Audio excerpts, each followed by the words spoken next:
नाज़रीन अमां सां ख़बर शामिल कंदा हलूं।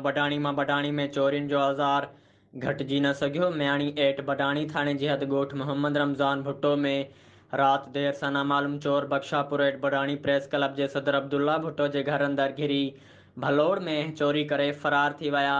भाॻियुनि पारां पंहिंजी मदद पाण तहत चोरनि जो पीछो कयो।